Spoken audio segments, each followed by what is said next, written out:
मराठा समाजाला आरक्षण मिळावं आणि तेही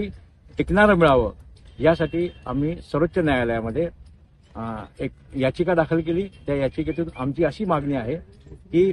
मराठा समाजाच्या यापूर्वी दिलेल्या निकालावर योग्य असं आमचं म्हणणं ऐकून न घेतल्यामुळे त्या ठिकाणी अनेक त्रुटी त्या निकालामध्ये राहिल्या होत्या आणि त्या त्रुटी दूर व्हाव्यात म्हणून आम्ही असंख्य पुराव्यासह नव्या पद्धतीची ही याचिका एक दाखल केलेली आहे आणि त्यामध्ये मागणी केलेली आहे की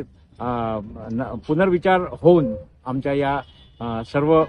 पुराव्यांचा विचार व्हावा आणि मराठा समाजाला न्याय देण्यासाठी खुल्या